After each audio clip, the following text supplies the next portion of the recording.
Call the Lewiston City Council to order for the work session November 3rd, 2025, at the time and place is advertised. Our first order of business will be our Pledge of Allegiance. And also, I'd like to say that Councillor Klein, can you hear us, Councillor? Yep. Councillor Klein online and Council President Clayburgh has an excused absence.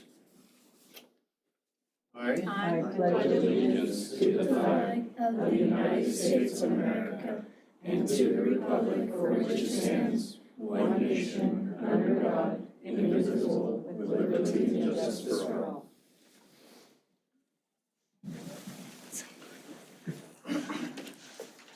Thank you, Council. Our next line of business is citizen comments. This is an opportunity for individuals wishing to comment on agenda items or other items before the council, excluding those scheduled for a public hearing, as there may not be another opportunity to comment once an agenda item is addressed. Individuals are encouraged to speak at this time. Individuals are encouraged to discuss operational issues in advance with the mayor. In consideration of others wishing to speak, please limit your comments to 3 minutes. So if we have any citizen comments tonight, we'll take them at the podium over here. If not, we'll continue on with our agenda. First item is Roman number 4A, Police Department promotional pinning, recognition of police department personnel for recent promotions to badge pinning ceremony. Chief Cusick, please introduce yourself. The floor is yours. Thank you. Thank you, Mr. Mayor. Jason Cusick, Lewiston Police Chief. Everyone, good afternoon. It's my honor today to recognize an outstanding member of the Lewiston Police Department, and that's Officer Robert Kent, as he is promoted to the rank of Corporal.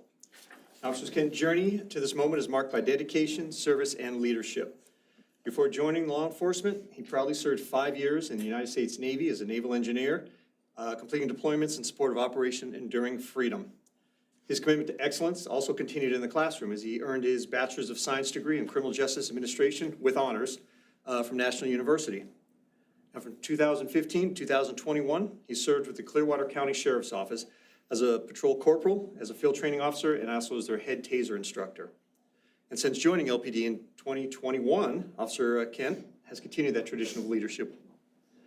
He serves as our department's head taser instructor. He's also a school resource officer at Jennifer Middle School, I should say no longer a school resource officer, and a member of our motor unit.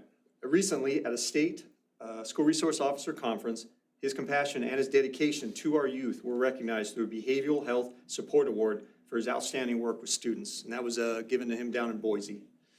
Now, beyond the uniform, he's a husband, he's a father, and these are roles that clearly help shape his empathy, his patience, and his strength.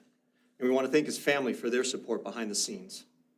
Now, today's promotion simply reflects not just what he's achieved, but who he is.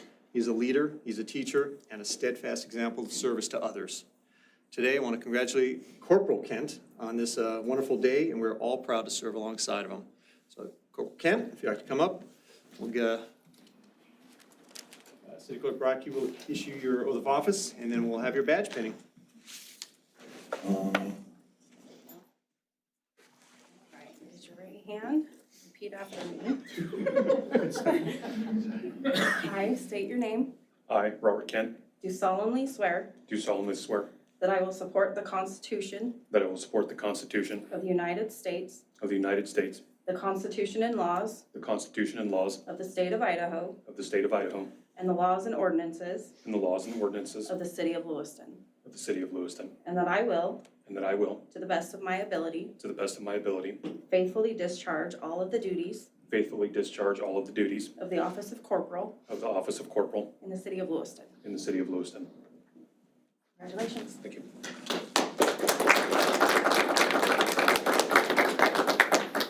Corporal Kent's son, I believe, is going to be doing his pinning. Come on up, bud. I'll give that to him. See that little needle right there? You're gonna put it right through there. Go ahead and poke it in.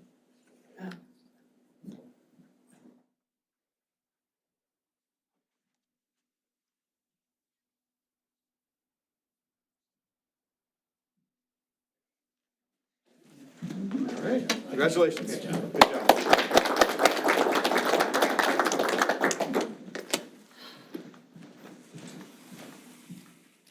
Thank you. Thank you, Chief.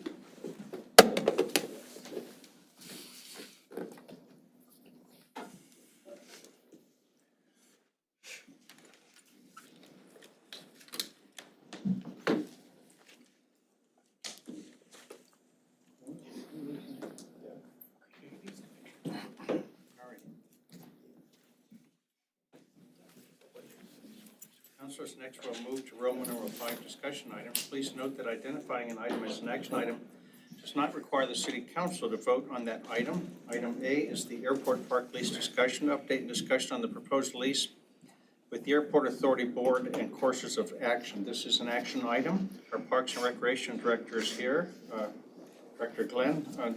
Director Glenn, please welcome, introduce yourself.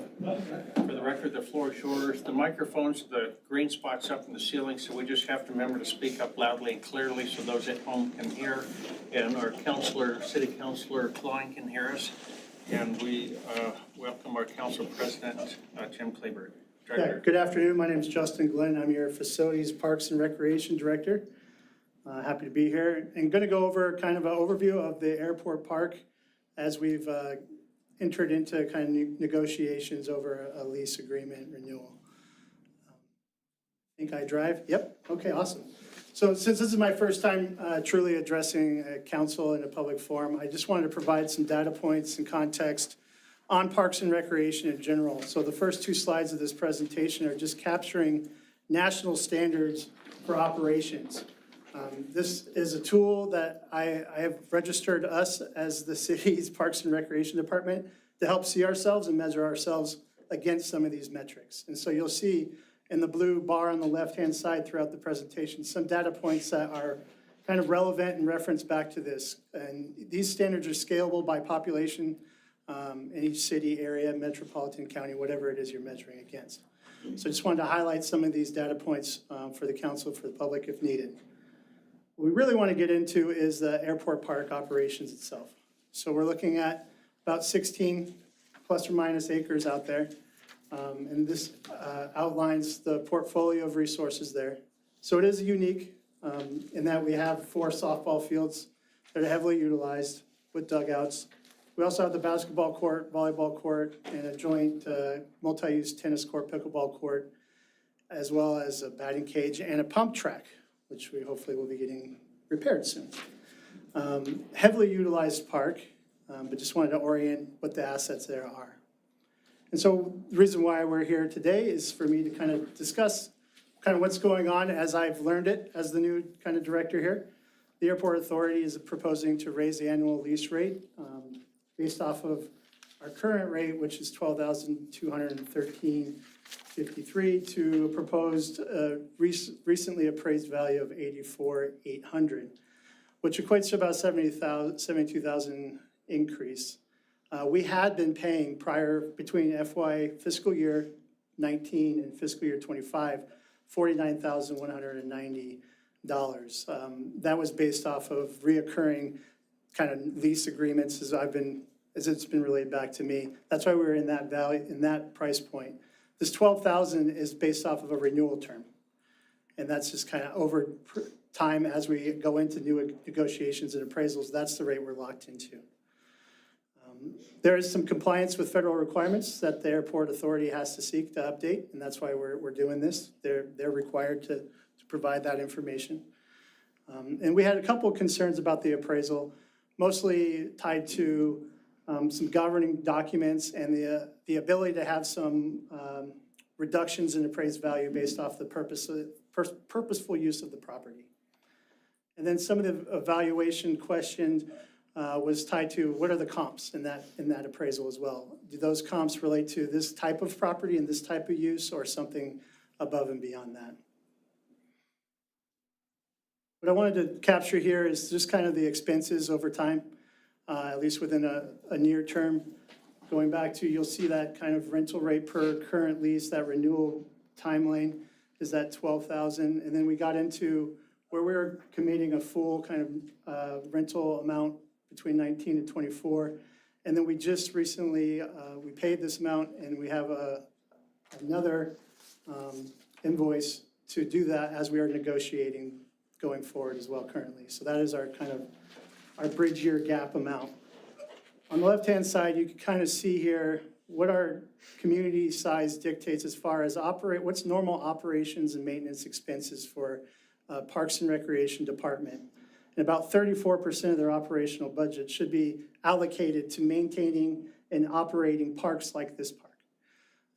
Currently, we're at 37.5%, But if I were to take in the operations and maintenance costs of operating the cemetery, that would inflate that to about half of our operational budget currently, which is just purely maintaining grass, taking care of trees, watering, those types of things, which you can see below.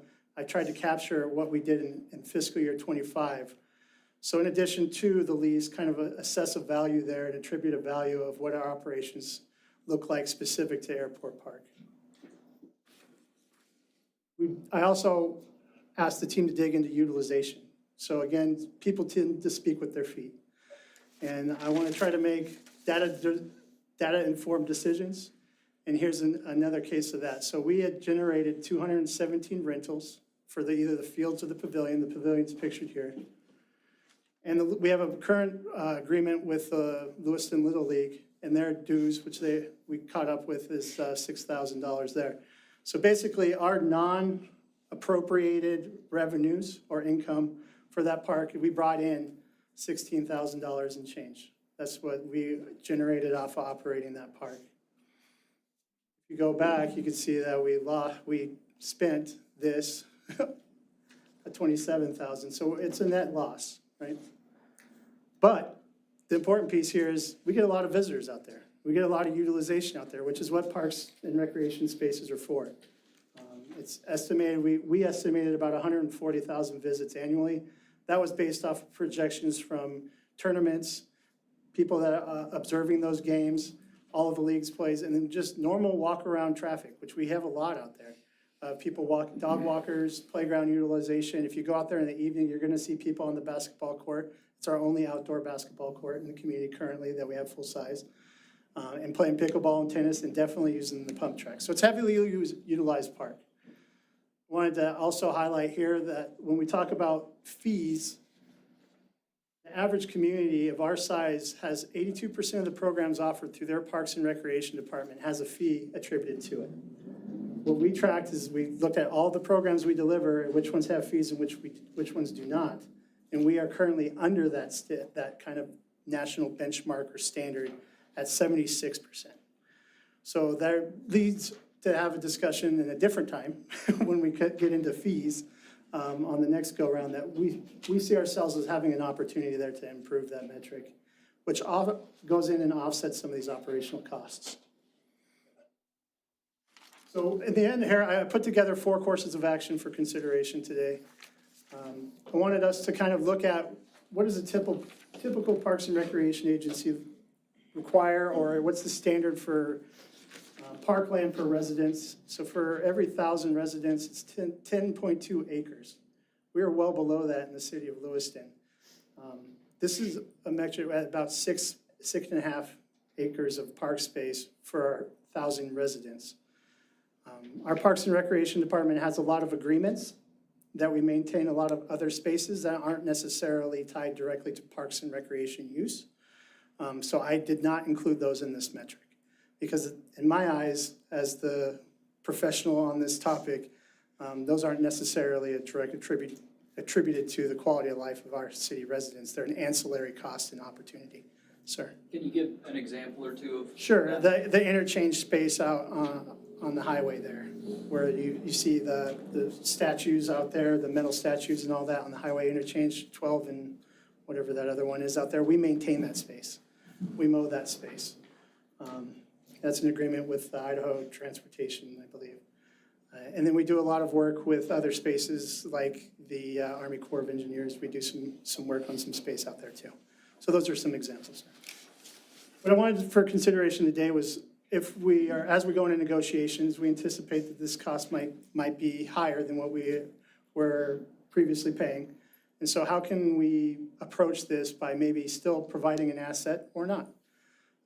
First course of action for consideration was to maintain operational control and then offset any requests for funding that the airport might have going forward from the city to offset any increases in the rental space for the park. So that would be kind of like a 1-for-1. Whatever ours goes up, maybe the city's contribution to the airport would go down an equivalency amount. So there might be like a break even there. Course of action 2 is to do not renew the lease. Essentially do kind of like Hathaway Park was done recently, where the space goes back to the airport, but any of those assets that are sitting on the park can either be surplused or renewed or removed and put somewhere else. I saw that maybe as having a negative impact because to replace some of those assets in that park would be a hard thing to do and a costly thing to do in a short-term period of time. Course of action 3, which will be my recommended course of action, is to split the park into operational areas and look at a short-term lease, a gap year lease, so to speak, to help us negotiate and also look at potential partners moving forward for this space. I'm proposing 3 different operational areas, and I'll have a picture graph of that on the next slide. But look towards private or public entities that might have interest in the park and see how they could offset some of that rental cost. And then course of action 4 was status quo. We just straight up absorb the costs and plan accordingly and try to mitigate operational costs in other areas to make up the gap. As I said, I'm recommending course of action 3. This is kind of the vision that I wanted to provide you guys for consideration. We ran the numbers on who's using what and where, and this is the big league field over here, and it's primarily used for practice space, swing space. We had very low direct rental reservations for that space, and we didn't necessarily actually we took a loss of about $1,000 on just operating this space alone because there was some fencing damage that was done that we had to repair. And I'm recommending that maybe this is a good opportunity here to divest of this space for private investor or public investors to come and contribute to the park itself. We have opportunities for improvement with this parking lot space on the south end of the park, and lighting is also an issue within this park. And so maybe there's a negotiation space there for improved parking and some lighting with a partner.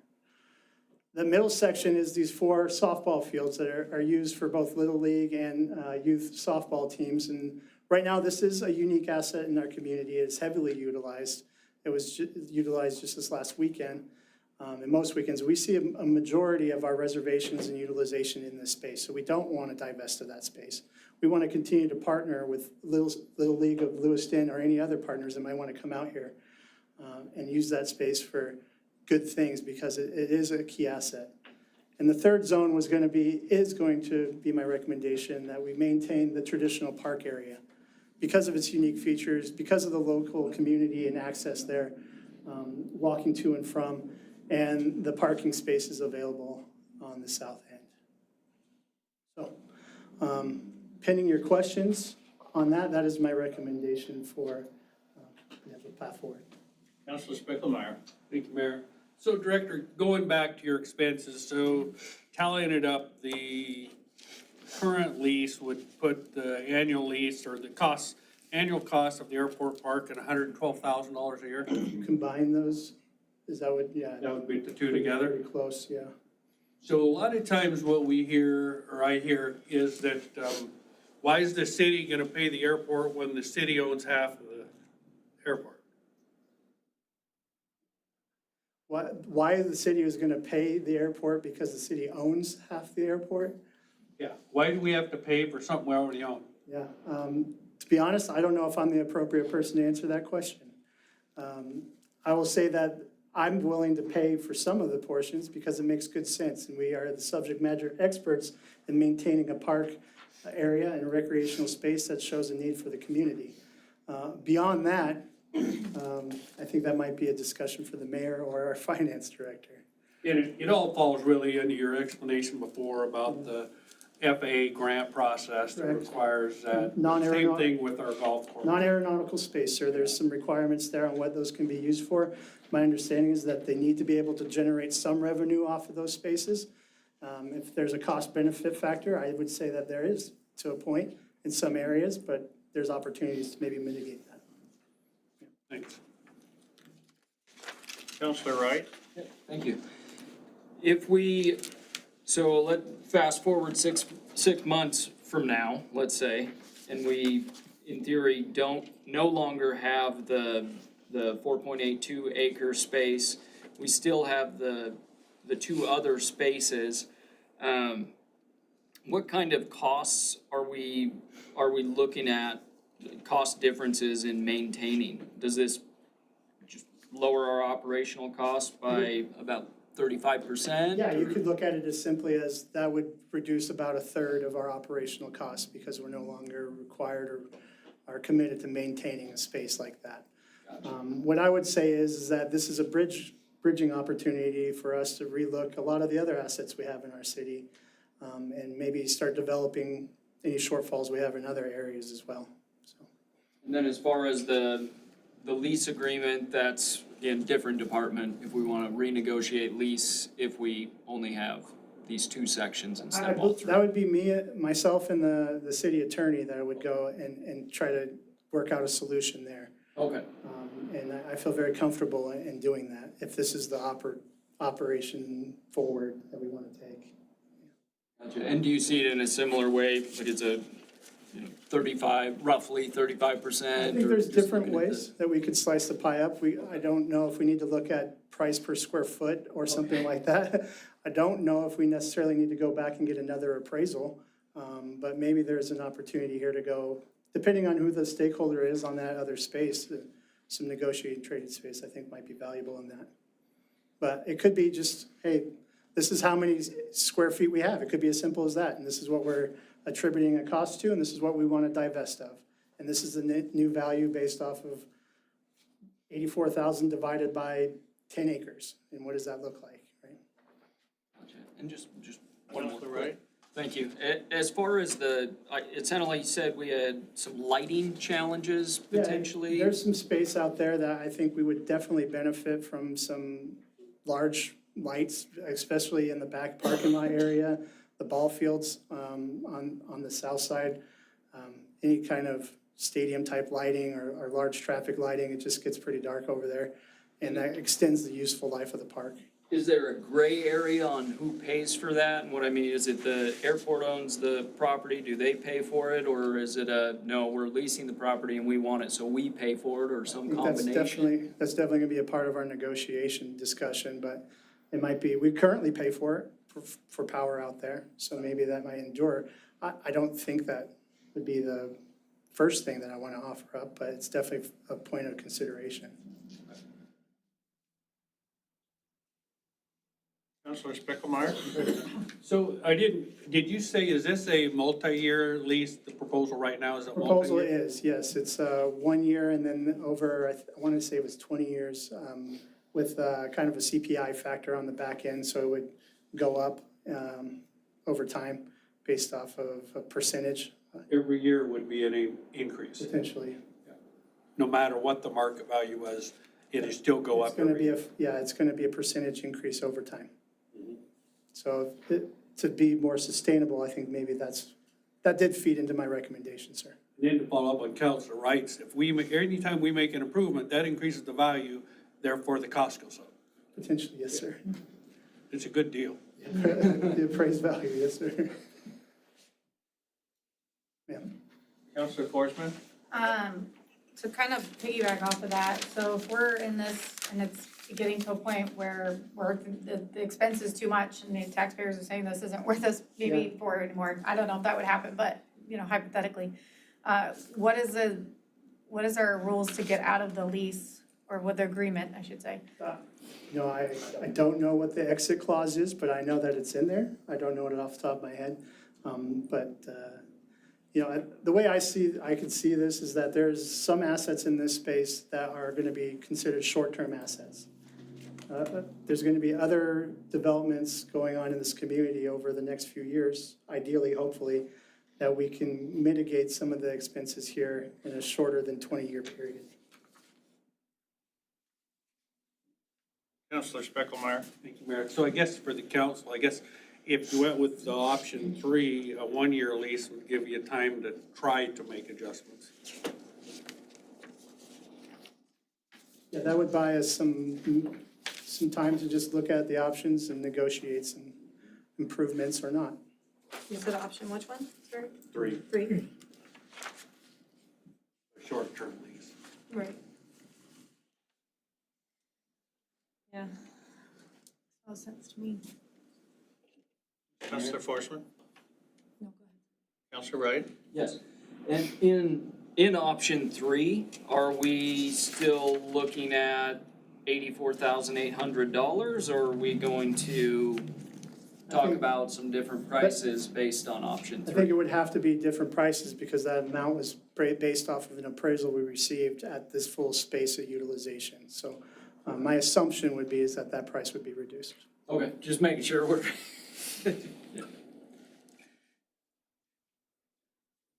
It's currently, this 87,000, 84,000 is in your budget this year, right? 84,000, my understanding is that this council had previously approved that in the budget, In the FY in the '26 FY budget. '26 budget, yeah. Counselor Speckelmeyer, if you turn to page 9 of the handout, Director Glenn, Yeah. Is there a page number on it? it's at the bottom right.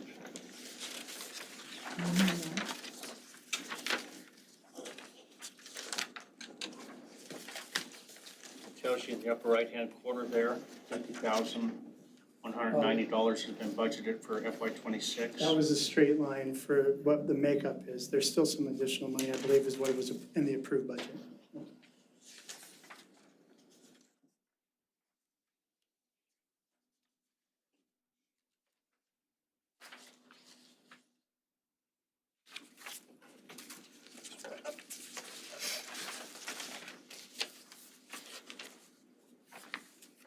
Okay, well, I have a question, Director, on the fees. I'm looking back on page 6, my page 6, but it's the 2025 National Recreation and Park Association Performance Review.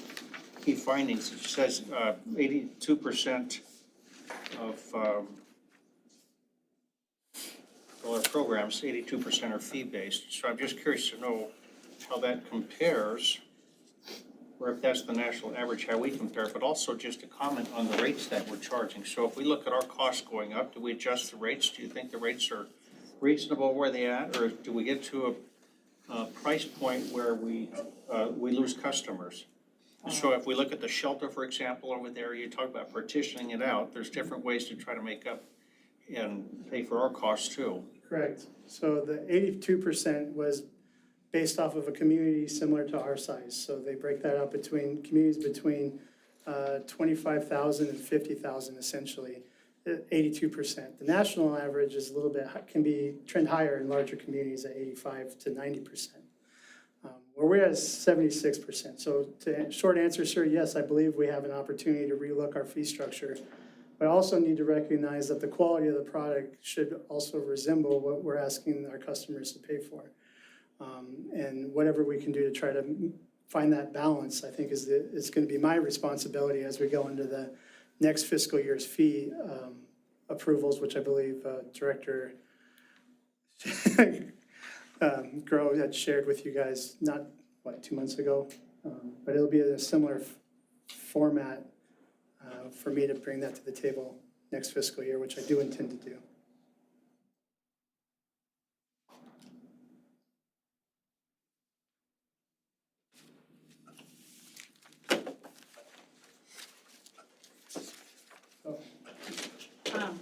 Councilor Forsman?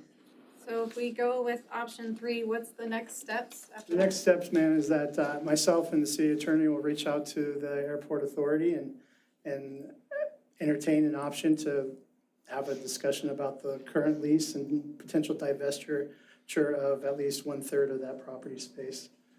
Yep. And then I will come back to the table if we have an agreement, and then we'll provide that through a resolution.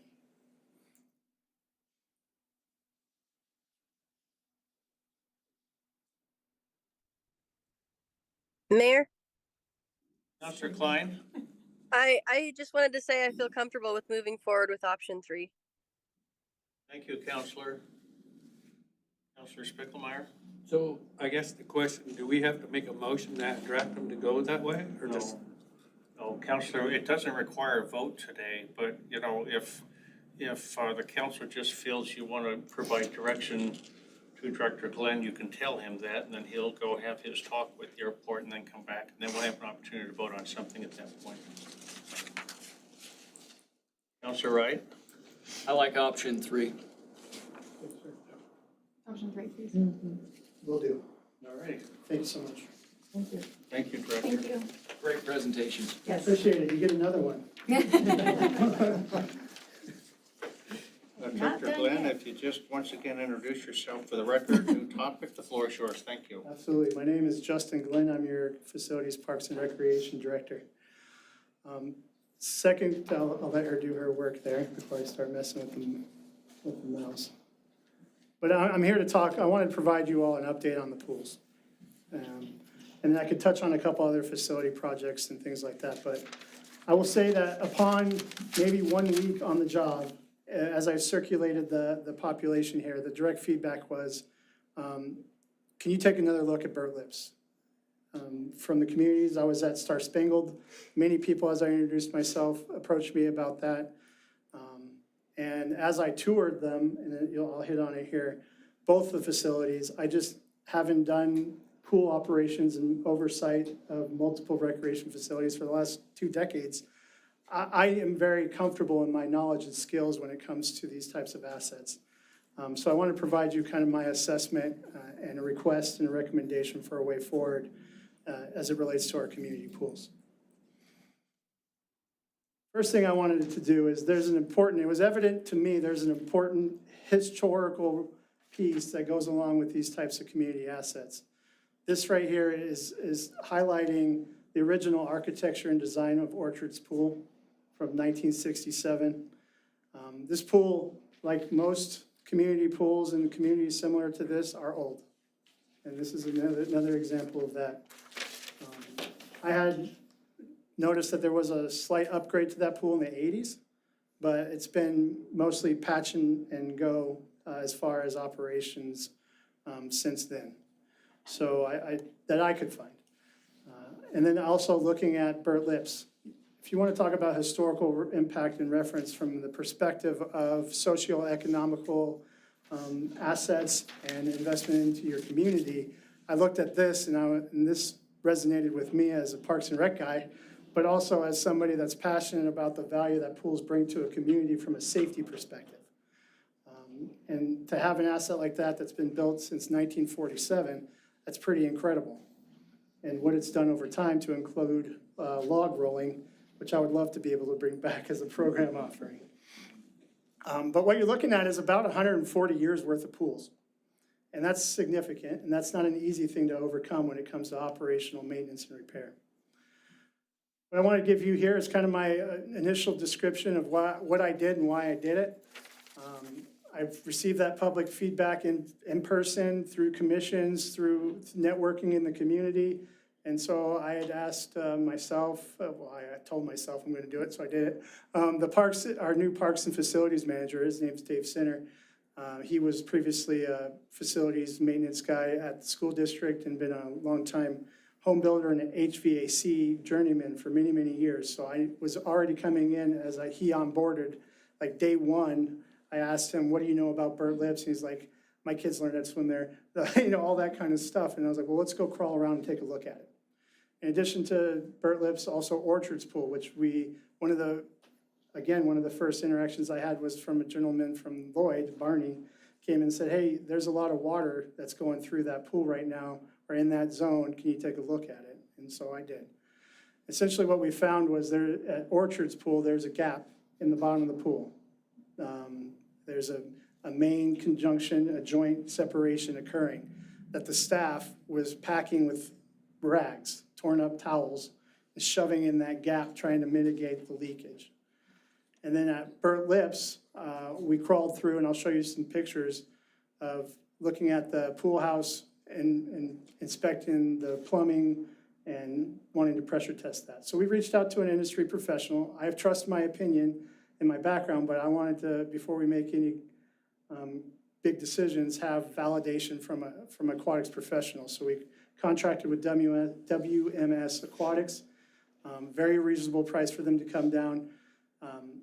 My chief concern is that I don't, sometimes when you work with these agencies, they give you the kind of the used car sales pitch. And I did not get that vibe from this company, and I respected that. So I do respect their opinion. At the end of the 2025 pool season, we went in and I tasked my staff, who are certified pool operator, myself and Dave, And we crawled through all these buildings and dug in deep on these.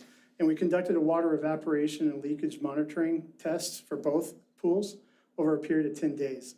So no bather load on the pool, but just looking at evaporation rate and leakage and pressure testing the systems. What that provided us was some actual data, some data points to make a decision. We identified needed mechanical repairs and also the specific leakage areas that we had to fix if we were going to maintain. And also through this review, I did consult our finance director, and she and our community development director, who was in my role prior to my arrival.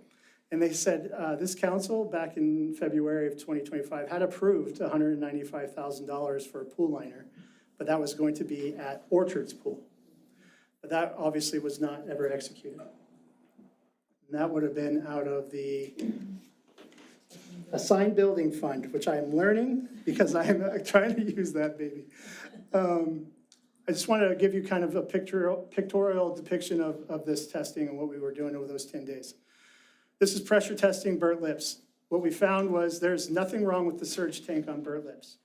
It holds water. In fact, it still had water in it when we cracked the seal on it and looked down in it. What's a surge tank? Well, that, and I was gonna ask, was that the original assessment, sorry, Mayor, was that the original thought that that was what was broken? I can't remember. The original thought was that there, well, honestly, from what I was told, that the water was going somewhere and they didn't know where it was going. Got it, okay. That's the way I understood the justification and reasoning behind Burt Lips, that it was losing thousands of gallons of water, which I will allude to in these next couple of slides on why that is, maybe, potentially. But we pressure tested the system. We put water in it. Water works. Nothing wrong with the main plumbing, nothing wrong with the surge tank. The surge tank is the vat of water that allows water to rotate and cycle in and out of the pool. And it goes down into the main pump house system, which is where the water gets chlorinated. Wastewater comes out, it goes through filtration systems. We had no issues with the mechanical end of this pool, other than some minor, because it sat in this environment that we needed to look at. The other is the evaporation levels testing on Orchards. And this picture was day 4 or 5, and that's how fast that water regressed out of that pool. You're talking thousands and thousands and thousands of gallons of water leaking out the bottom of this pool. This is pictures from a systems check. So when I say our team literally crawled on their bellies underneath, ran into a family of raccoons, etc., this is what we were found. And what we observed is this is all dry. All this is dry as we're putting water through the systems and water through the plumbing. We have some things that we need to fix. There's some rusted items in there. And then, this is day 6 up at Orchard. So we conducted an evaporation test where you get a 5-gallon bucket, you fill it up to a point, you monitor the evaporation on that bucket, and it's supposed to equate to the same level of evaporation on a pool. What was happening at Orchards was that we were losing about 5 inches of water per day at Orchard's pool. So that was going to be, that's very depictive of we have a leak issue. We just have to find the leak issue, which we did find.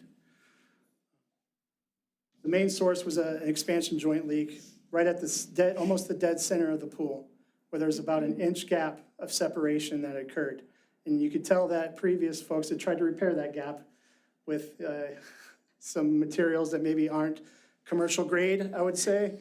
But we identified what the problem was. And in doing so, as we pressure tested that system, we also found that there's some pump issues that need to be repaired. There was some creative mechanical repairs being done that need to be rectified, and also some safety issues at Orchards.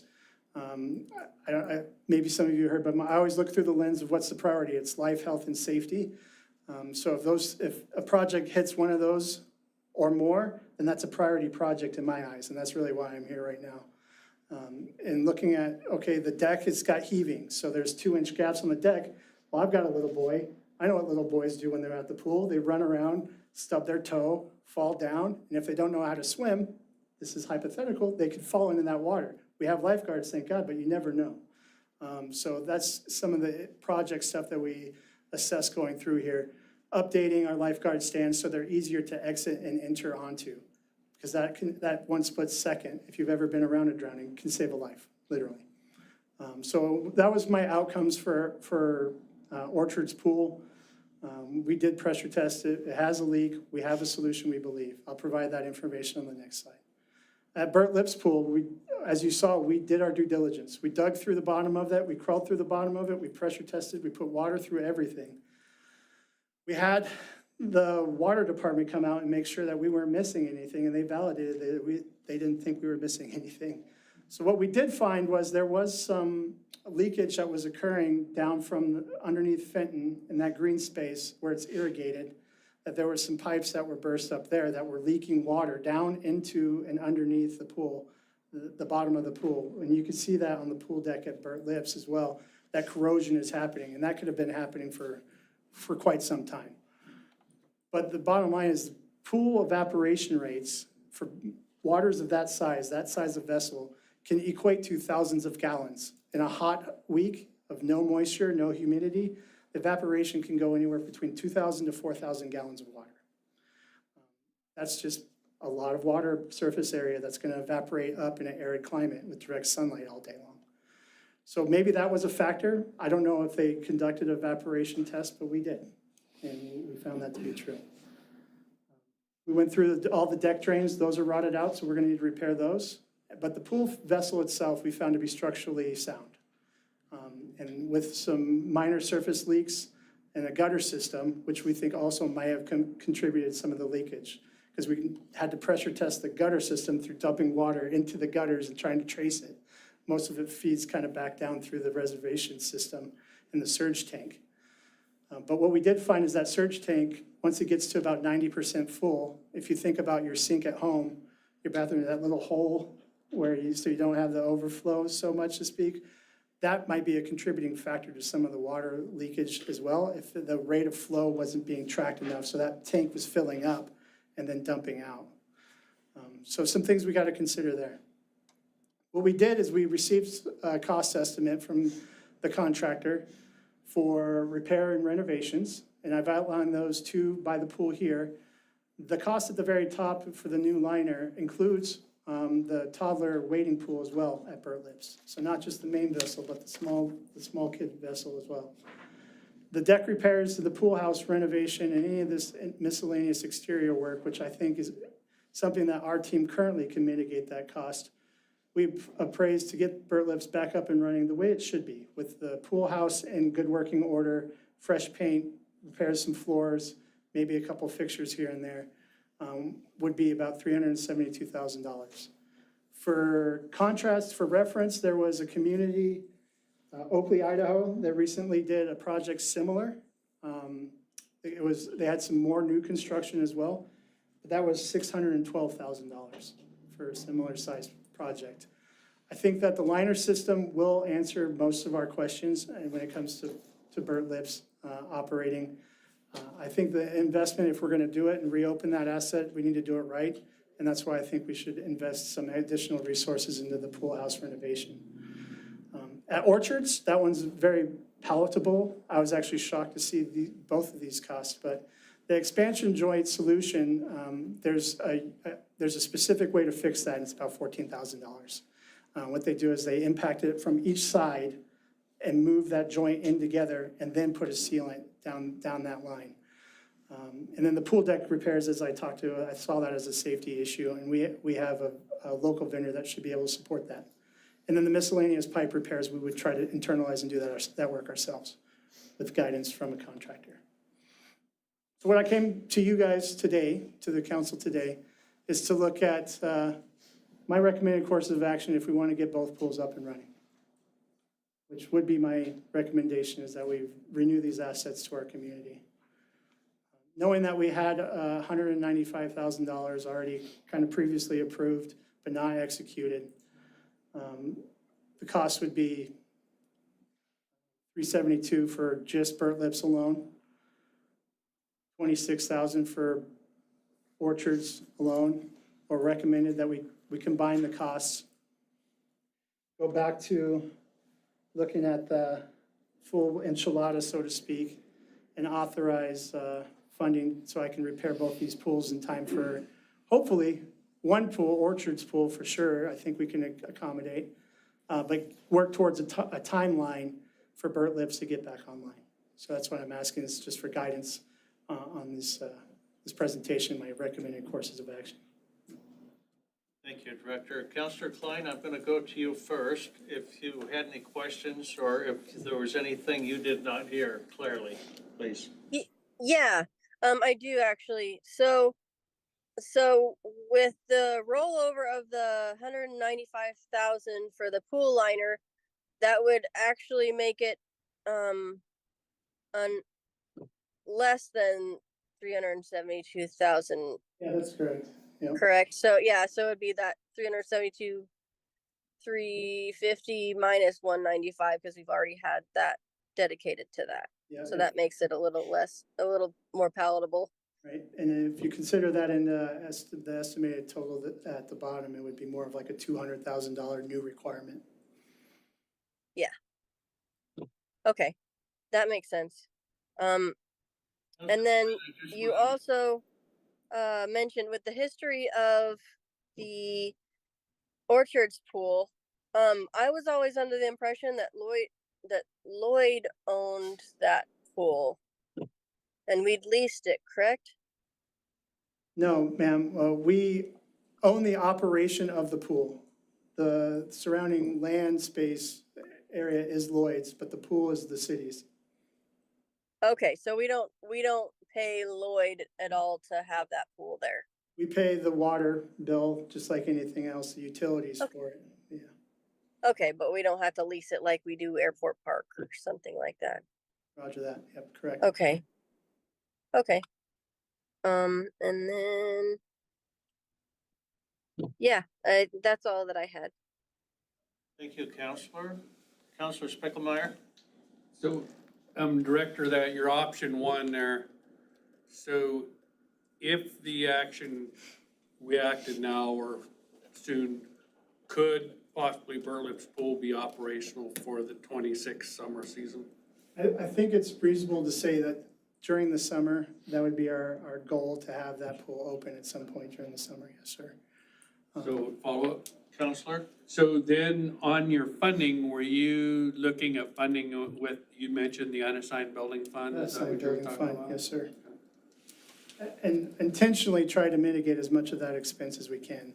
What I wanted to include in that estimate was, the top end here. If there's renovation work that our team has capacity to do, if we can do some paint and repair stuff, we'll try to do that ourselves. So then you're just paying supply costs. But I didn't want to undersell the value of that pool house needing to be updated in support of having a new pool as well.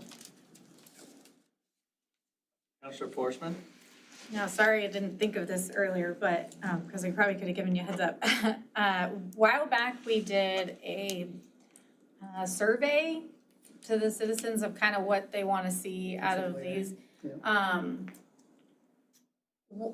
If we're making this decision, we're putting money towards it, I just want to make sure that's value added, or should we really be spending money going towards what citizens wanted out of that survey? So the survey I think you're referencing, I did see, and it was putting some water features in, like the wading pool area. And I think those are all on the table for consideration. Honestly, my goal is to get the doors open, step one. And step two is we can start looking at what's the realm of possible. I've got ideas and real life experience in building and renovating pools. And zero depth entry is definitely something I would like to see, those type of pool features. But I think first, we've got to be able to get water in it, maintain that water, get lifeguards in the stands, and then we can kind of build off of that as we move forward. Sorry, just for clarity's sake, was the majority of the survey, and it's been a while since I saw it, and maybe since you've looked at it also, but was the majority wanting both pools up and running? Because I know we talked about just having splash pads and not having a pool and vice versa. That was a course of action that was being considered. If the intent was to put it on the footprint of Burt Lips, that would be, again, we're back at the table here. We're having a very similar cost discussion when you're filling in a vessel that size and then having to replumb a lot of that work back into splash features, things like that. Counselor Forsman? My other question is, and how much on average is it costing us by losing that much water? I would imagine that's costing a lot of money. Yeah, it was. You know, I wanted to pull the rates for the water at Orchards. I didn't have that information, but I can definitely provide that information. Because I would imagine, just based on that, and I don't know for sure, but it seems like that would be like a return on investment, really, because, This you is know. the cost savings alone. Right, because I mean, for the citizens, I know those pools are heavily utilized 100%. from both sides, and so I don't think the option to not have them I don't think it's an option to not have them, in my personal opinion. But I also think there would be a return on investment by fixing that problem, so we're not losing gallons and gallons of water. Yeah, the more efficient and effective we can be is the goal, so that any fees that we ask customers to pay go to improving the product. Right, not just right? maintaining. And not just right? keeping the doors open. Keeping the pool filled. Yep. Okay, thank you. Counselor Wright? Yeah, what's the roughly operating expense at Burt Lips? So let's say we have it open again, what's the operating expense for us? I mean, I think you're looking at, depending on the scheduling, so I had this discussion because what we don't, having both pools open, it wasn't necessarily captured in our budget because that wasn't necessarily on the table at the time. But working around scheduling, I think operational cost for something like that is probably $100,000 for a season. And that gets you ideally 12 lifeguards and some chemicals and things like that. Those can add up depending on, you know, accidents in the pool and things like that. But that, I believe it's 128,000, I think, is what's in the budget for Orchards. So it would be a comparative cost to operate Burt. And how long has Burt Lips been shut down? Shut down in 2024, prior to the season 2024. So I we think- saved roughly $200,000 or not spent Not 200. executed. 1,000. Okay. Thank you. And you know, I don't have the numbers on cost recovery for fees or services or anything like that, but I do know that my observation with Orchards was we were very limited in what we can deliver as far as more than just open swimming. So we get into water aerobics or we get into delivering CPR first aid classes. Those are things that we can execute out of Burt Lips potentially better than we could have at Orchards, where we're just trying to keep water in the pool and people in the water. So. Counselor Spicklemeyer? Thanks, Mayor. And I guess for me, I mean, it's great news, because the last time we had this talk about Burt Lips Pool, I think it was $3.5 million. Now it's to rebuild the whole thing and options, 3 different options of what we were gonna do. I think Orofino's new pool aquatics is about 4.9. Yeah. For comparable, if you wanted to start fresh, it gets expensive. If you wanted to put a roof over the top of that, it's about 13 to 15 million. For an internal aquatic center, just tried to build one about 4 years ago and couldn't afford Definitely it. appreciate your efforts. Thank you. It was a group effort. Counselor Forsman? So if we recommended option 3, would that come back to one, it would come back as a final vote, right? Correct. You would just kind of put the numbers together, get all the analysis. Okay, because that was my only concern, is having our assigned building fund budget or overall what's already in it. So if we take out how much we have left kind of thing, because I don't hold that in my brain. Right. So making that final decision. Yeah, really, I'm just looking for your guys' recommendations so I can move out and get some more, you know, specific quotes and look at the actual impact. I see. And I do want to factor in a labor cost if needed. I think we can bear that in the current budget, just by strategically opening and closing some of the facilities, but that needs to be captured as well. And then the cost recovery as well is like, what do our fees look like? Are we doing season passes? I think there's a lot of opportunity there that maybe hasn't been capitalized previously that I know I can bring to the table on that front. Counselor Wright? Then, from what I've heard, and with 2 years of it being shut down, it seems we already saved the money in a way to do this, so I'm good with option 3. Counselor Forsman? I'm also good with option 3. And then obviously when it comes back, just having all those, like you said, all those numbers to be able to do comparisons and what's left in our reserve funds and everything's gonna help us make that decision, so. Do do we need to raise rates kind of thing, looking at that type of stuff. Thank you. Counselor Klein, any parting comments before we close up this discussion? Yeah. Yes, please. I'm fully on board with option 3. And if there's any labor needs like painting or anything like that that I can help with, just let me know. Thank you, Counselor. Okay, yeah, thank you, Director. Thank you for your time. Thank you very Thank you. much for all the information. Yeah, this is very good. Thank you. Feel like I should clap. I know. Well done. Lots of info. Counselors, that brings us to Roman numeral 6 on our agenda, unfinished and new business. Item A, City Councilor comments. Comments shall not be related to an item currently before the council. An item that may become for the council in the foreseeable future shall be limited to comments, not discussion. Mayor. Counselor Forsman? I want to congratulate Robert Kent on his promotion. He's not here anymore, but maybe he'll listen back. Or you guys can tell him I'm congratulating him. And also, tomorrow is election day, so no matter how you vote, please get out there and vote.